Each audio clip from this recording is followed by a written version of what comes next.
放下别人的课题，烦恼轻轻飞走。青年，我还是不能理解。哲人，那么假设你父母强烈反对你所选的工作，实际上他们也反对。青年，是的，虽然没有正面的积极反对过，但是话里也常常带着嫌弃的意思。哲人，那么假设他们进行了更直接、更加激烈的反对，父亲大发雷霆，母亲痛哭流涕，总之都想方设法的反对，甚至威胁说绝对不会承认图书管理员的儿子。如果不和哥哥一起继承家族事业，就与你断绝亲子关系。但是，如何克服这种不认可的感情，那并不是你的课题，而是你父母的课题。你根本不需要在意。青年不，请等一下。先生，您是说无论让父母多么伤心都没有关系吗？哲人，没有关系。青年，不是开玩笑吧？哪里有推崇不孝顺的哲学啊？哲人，关于自己的人生，你能够做的就只有选择自己认为最好的道路。另一方面，别人如何评价你的选择，那都是别人的课题，你根本无法左右。青年，别人如何看你自己，无论是喜欢还是讨厌，那都是双方的课题，而不是你自己的课题。先生，您是这个意思吧？哲人，分离就是这么回事。你太在意别人的视线和评价，所以才会不断寻求别人的认可。那么人为什么会如此在意别人的视线呢？阿德勒心理学给出的答案非常简单，那就是因为你还不会进行课题分离，把原本应该是别人的课题也看成是自己的课题。请你想想前面那位老婆婆说的，在意你的脸的只有你自己那句话，她的话语一语道破课题分离的核心。看到你的脸的别人怎么想，那是别人的课题，你根本无法左右。青年，哎呀，道理是明白，理性上也可以接受，但是感性上无法接受这种蛮横的论调。哲人，那么请你从别的角度考虑一下。假设有人正苦恼于公司的人际关系，有一个毫不讲理的上司，一遇到事情就大发雷霆，无论你怎么努力，他都不给予认可，甚至都不好好听你说话。青年，我的上司就是这样的人。哲人，但是要想获得这个上司的认可，你首先应该想到的或许就是工作吧。但工作并不是用来讨公司同事欢心的事情。上司讨厌你，而且毫无理由的讨厌你。如果是这样，你就没有必要主动去迎合他。青年，按道理来讲是这样，但是对方可是你自己的上司啊。如果被顶头上司疏远的话，那就无法工作。哲人，这也是阿德勒所提到的人生的谎言。因为被上司疏远，所以无法工作。我工作不好，全是因为那个上司。说这种话的人，其实就是搬出来上司做干不好工作的借口。就像患上脸红恐惧症的那个女学生一样，你也需要一个讨厌上司的存在，以便在心里想，只要没有这个上司，我就可以更好的工作。青年，哎呀，先生，您并不了解我和上司的关系，请不要妄加猜测。哲人，这就是与阿德勒心理学的根本原则紧密相关的讨论。如果生气的话，就根本无法冷静思考，认为因为有这样一个上司，所以才不能够所以无法好好工作。这完全是原因论，请不要这样想。而是要反过来这样想，因为不想工作，所以才制造出一个讨厌的上司，或者认为因为不愿意接受自己的无能，所以才制造一个无能的上司，这就成了目的论的想法。青年，用先生您自己的主张和目的来看，也许是这样，但我的情况并不是这样。哲人，那么，假如你会进行课题分离，又会如何呢？也就是说，无论上司怎么蛮不讲理、乱发脾气，那都不是我的课题。毫不讲理这件事情是上司自己应该处理的课题，既没有必要去讨好，也没有必要委曲求全。我应该做的就是诚实面对自己的人生，正确处理自己的课题。如果你能够这样去理解，事情就会截然不同了。青年，但是我们的苦恼，我们都苦恼于人际关系，那也许是你与父母或哥哥之间的关系，又或许是工作上的人际关系。而且上一次你也说过吧，希望获得更加具体的方法。我的建议是这样，首先要考虑一下这是谁的课题，然后进行课题分离，哪些是自己的课题，哪些是别人的课题，要冷静地划清界限，而且不去干涉别人的课题，也不让别人干涉自己的课题。这就是阿德勒心理学给出的具体，而且有可能彻底改变人际关系烦恼的、具有跨时代意义的观点。青年，是呀，先生，您之前说今天的议题是自由，这一点我渐渐看出来了呀。哲人，是的，我们马上就要说到自由了。砍断格尔迪奥斯绳结。青年，的确，如果能够理解并实践课题分离原则的话，人际关系会一下子变得自由，但是我还是不能接受。哲人，你请讲。青年，课题分离作为道理来讲完全正确，别人怎么看我，怎么评价我，这都是别人的课题，我无法左右。我只需要诚实面对自己的人生，做自己应该做的事情，这简直可以称为人生的真理。但请您想一想，这种在自己和别人之间严格划清界限的生存方式，在伦理上或者道德上能讲得通吗？别人因担心自己而伸出的手也粗暴地推开并说不要干涉我，这不是践踏别人的好意吗？哲人，你知道亚历山大大帝这个人物吗？青年，亚历山大大帝，是的，这个在历史课上学过。哲人，是活跃于公元前4世纪的马其顿国王，他在远征波斯领地吕底亚的时候，神殿里供奉着一辆战车，战车是曾经的国王格尔迪奥斯捆在神殿支柱上的。当地流传着这样一个传说，解开这个绳结的人就会成为亚细亚之王。这是一个很多技艺高超的挑战者都没有解开的绳结。那么您认为面对那个绳结的亚历山大大帝会怎么做呢？青年，是非常巧妙地解开了绳结，不久便成了亚细亚之王吧？哲人，不，并非如此。亚历山大大帝一看绳结非常牢固，于是便立即取出短剑，将其一刀两断。青年，什么？哲人，据传当时他接着说道：命运不是靠传说决定，而要靠自己的剑开拓出来。我不需要传说的力量，而要靠自己的剑去开创命运。正如您所说的，后来他成了统治自东至西亚全域的国王，而格尔迪奥斯绳结也成了一段有名的译文。像这样盘根错节的绳结，也就是人际关系中的羁绊，已经无法用普通方式解开了，必须用全新的手段将其切断。我在说明课题分离的时候，总是会想起格尔迪奥斯绳结。青年，但是并不是谁都能够成为亚历山大大帝啊。正因为他们切断绳结的事情无人能做，所以才会至今仍然作为英雄式的传说被流传吧。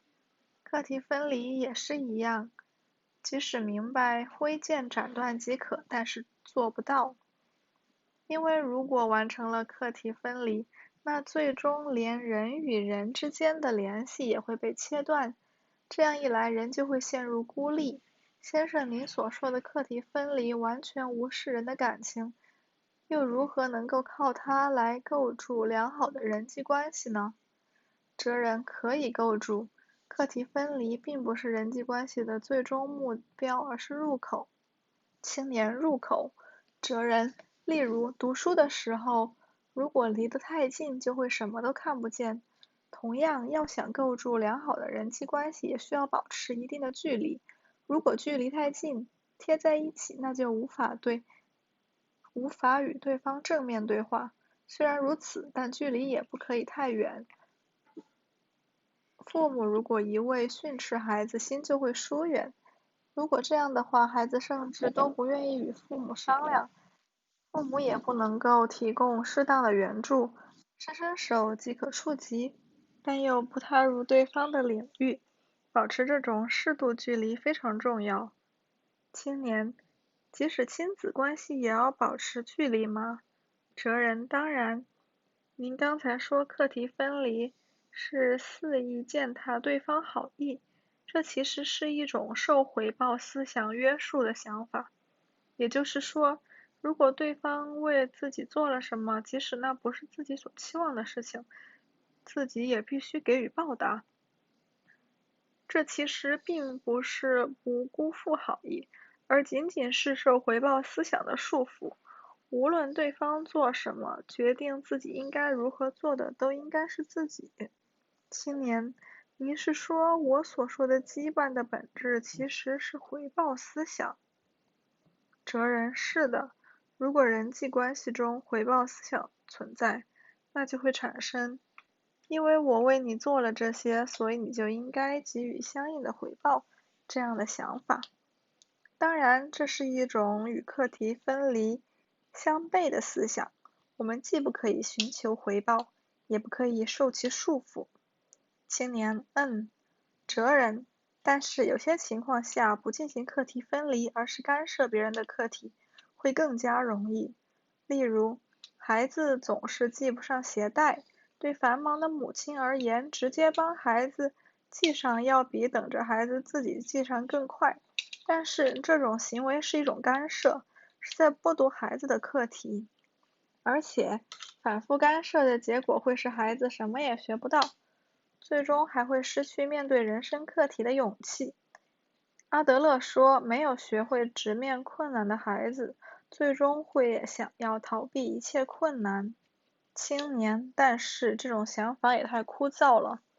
哲人，亚历山大大帝切断格尔迪奥斯绳结的时候，有人也这么想。他们认为绳结只有用手解开才有意义，用剑斩断是不对的做法。亚历山大误解了神谕。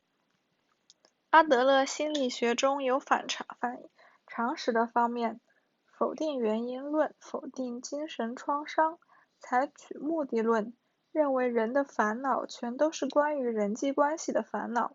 此外，不寻求认可或者课题分离，也会全部是反常识的理论。青年，不可能，我根本做不到。哲人，为什么？哲人刚开始谈到课题分离的内容太具冲击性。的确，当认为一切烦恼皆源于人际关系的时候，课题分离的确有作用。只要拥有这个观点，世界就会变得简单。但是，这只是一种冷冰冰的说教，根本感觉不到一丝人性的温暖。怎么能够接受这种哲学呢？青年从椅子上站起来，大声控诉：对认可的追求扼杀了自由。青年，我一直都心怀不满。世上的长者们常常对年轻人说，做自己喜欢做的事，而且说这话的时候，脸上还带着像理解者或是朋友般的笑。但是，这样的话恐怕也就对那些跟自己没什么关系也不必负责任的陌生年轻人说说而已吧。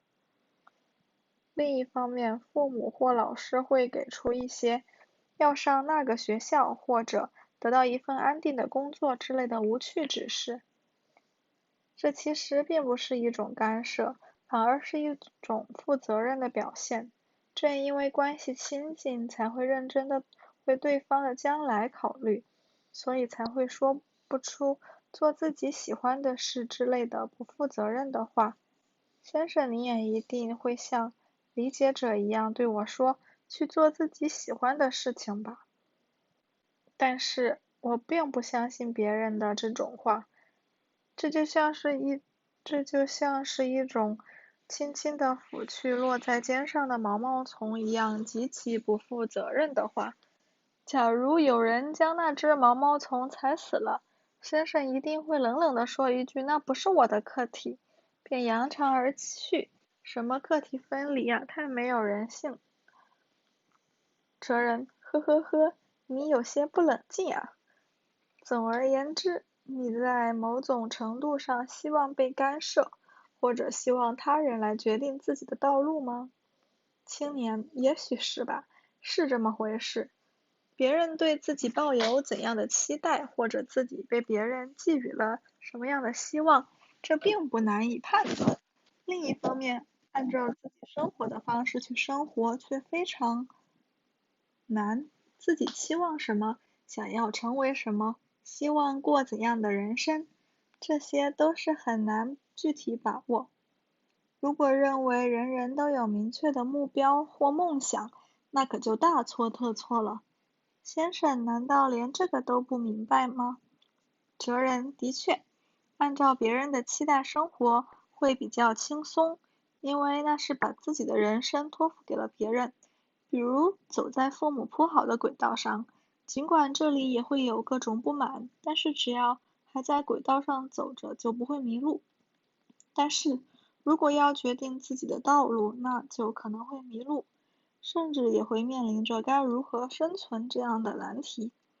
青年，我寻求别人的认可就在于此。刚刚先生也提到了神的话题。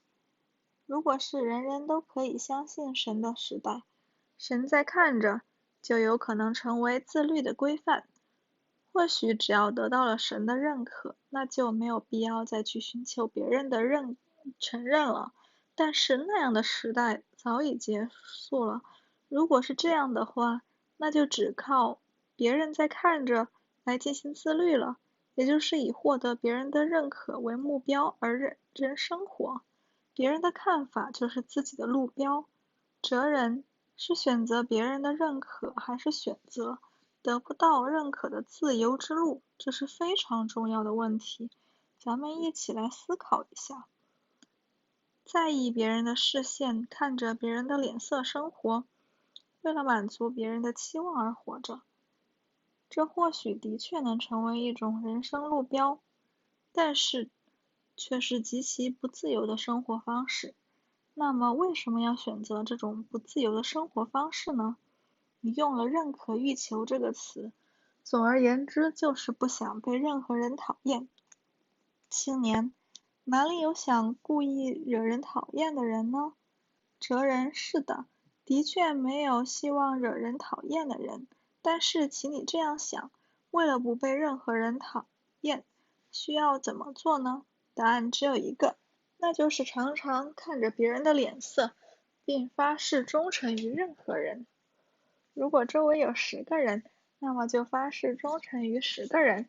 如果这样的话，暂时就可以不招任何人讨厌了。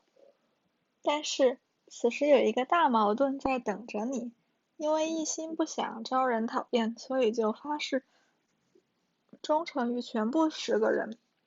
这就陷入了民粹主义的政治家一样，做不到的事情也能承诺能做到，负不起的责任也一起包揽。当然，这种谎言不久后便会被拆穿，然后就失去信用，使自己的人生更加痛苦。自然，继续撒谎的压力也超出想象。这一点，请你一定好好理解。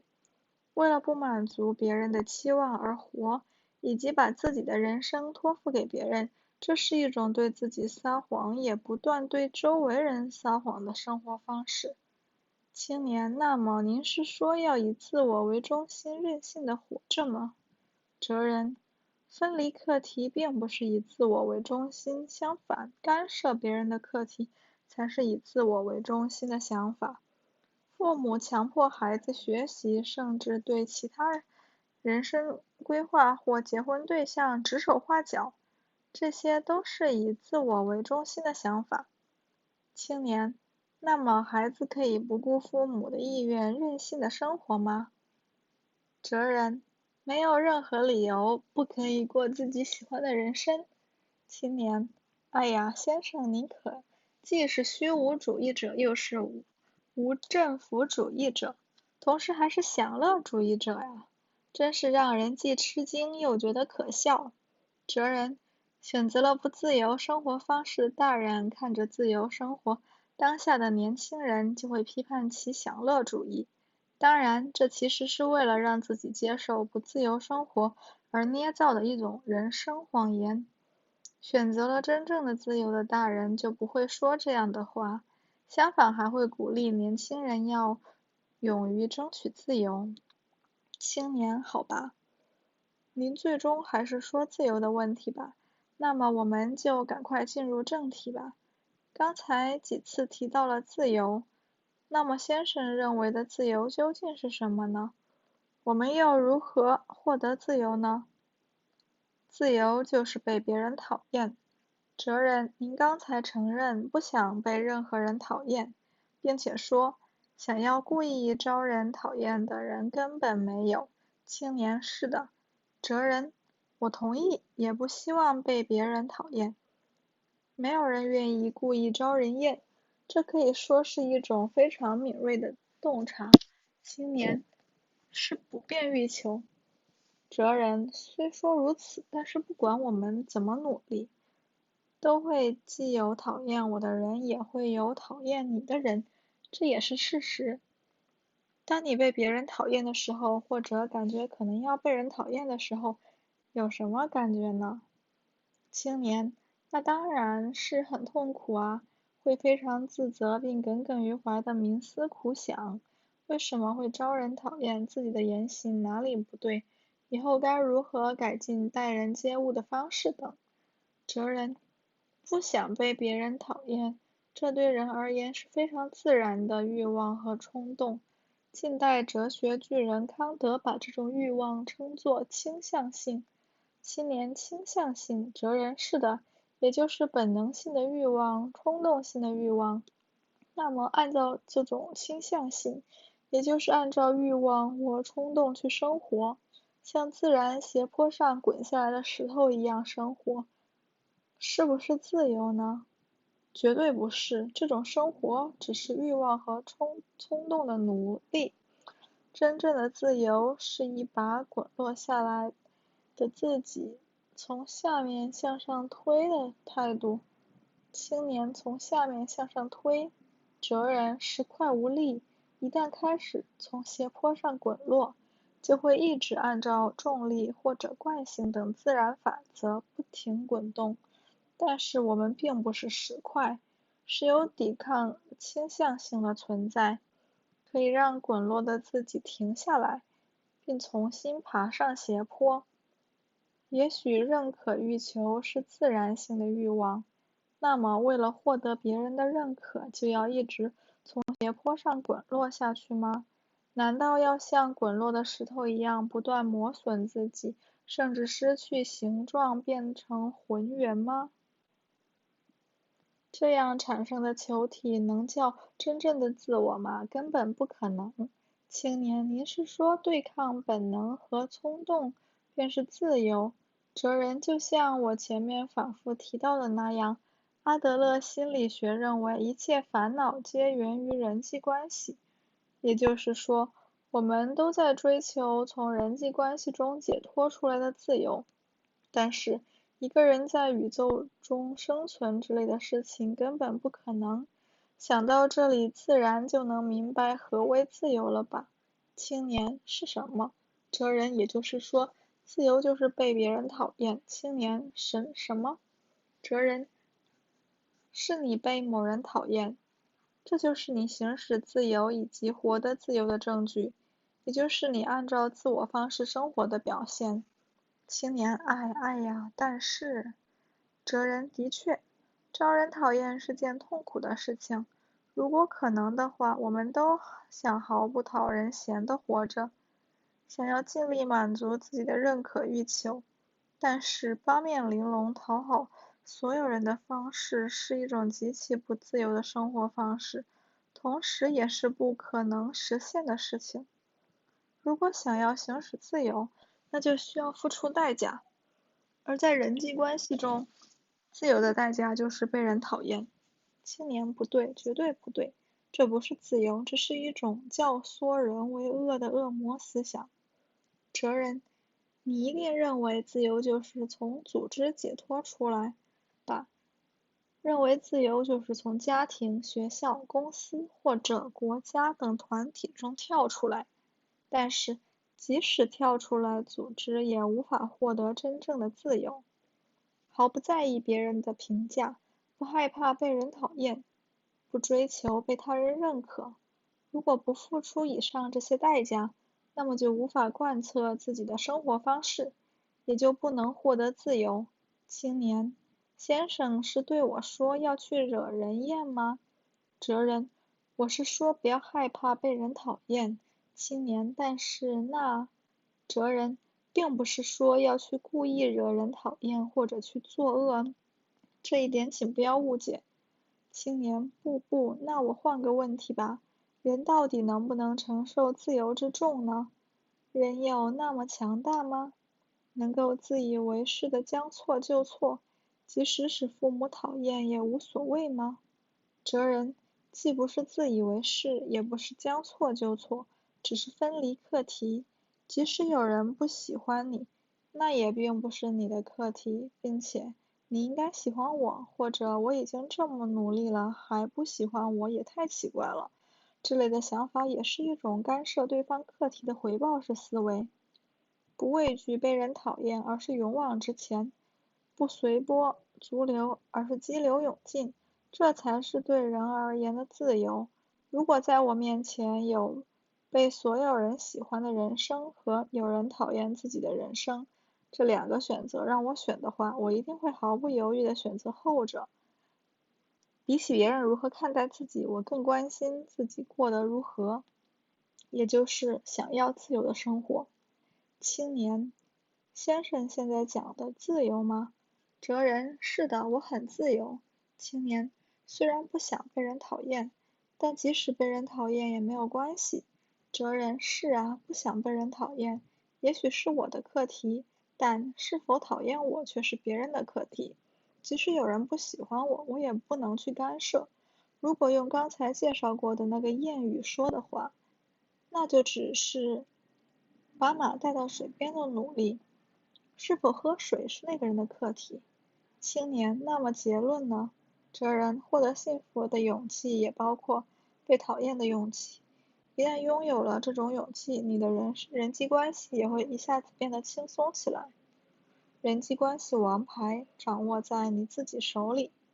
青年，但是我真没有想来到哲学家的房间会听到被人讨厌之类的话题。哲人，我也知道这个话题不太容易理解，消化它需要一定的时间。今天如果继续讨论下去，恐怕你也无法接受。那么关于课题分离，最后我再说一件我自己的事情，以此作为今天的结束吧。青年，好的。哲人，这也是我和父母关系的事情。我自幼就与父亲关系不好，几乎从未进行过真正的对话。我20多岁的时候，母亲去世了，之后我与父亲的关系就更加恶化。对，这种情况一直持续到我邂逅阿德勒心理学，并理解了阿德勒的思想。青年，您和父亲的关系为什么不好呢？哲人，我记忆中有被父亲殴打的印象，具体为什么不记得了，只记得我被打得逃到了桌子底下，又被父亲拽出来狠狠地打，并且不是一次，而是很多次。青年，那种恐惧成了一种精神创伤。哲人，在邂逅阿德勒心理学之前，我也是这么理解的，因为父亲是一个沉默寡言、不好接近的人，但是认为因为那时候被打，所以关系不和，是弗洛伊德式的原因论的想法。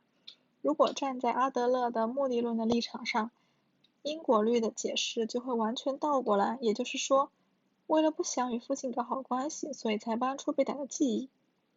青年，也就是说，先生，您是先有不想和父亲和好这一目的。哲人，是的，对我来说，不修复与父亲之间的关系更合适，因为如果自己的人生不顺利，就可以归咎于父亲。这其中对我来说是善的，也许还有对封建的父亲的报复。青年，我正好想问这一点。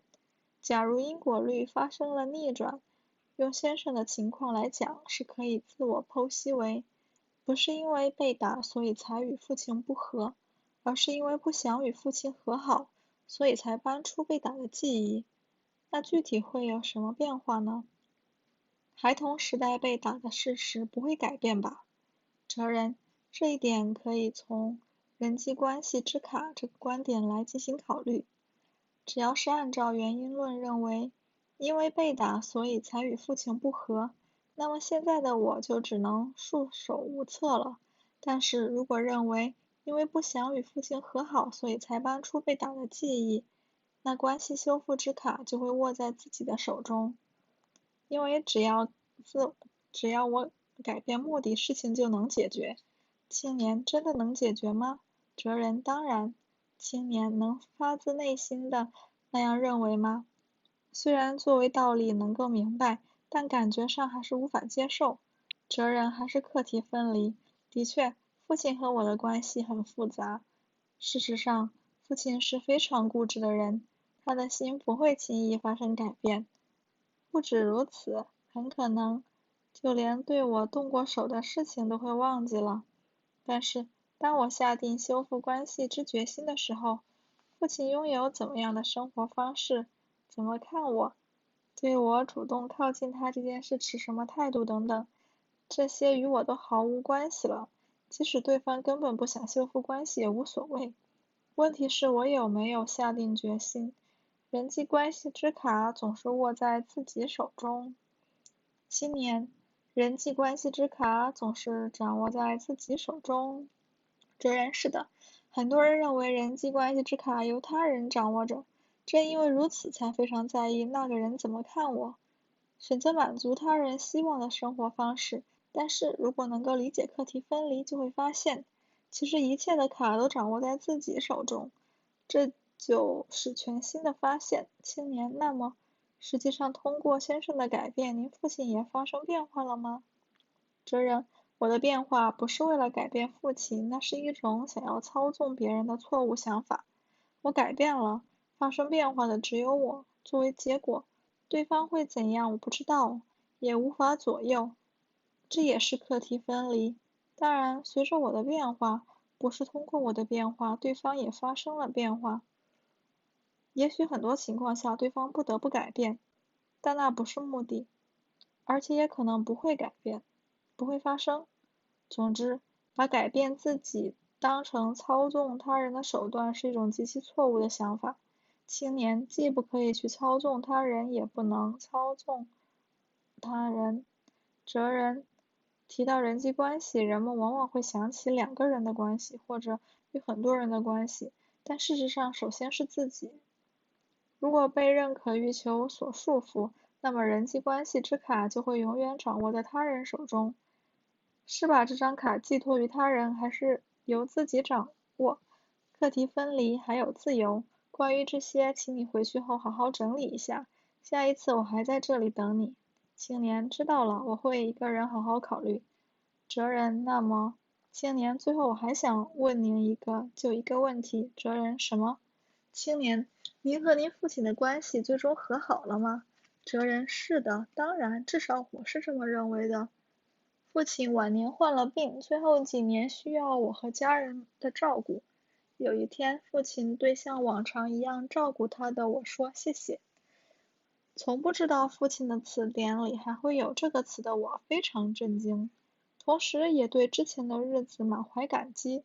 我认为通过长期的看护生活，自己做到了能做的事情，也就是把父亲带到水边，而且最终父亲喝了水，我也是这么认为的。青年，谢谢。那么下次这个时间我再来拜访。哲人，今天很愉快，谢谢你。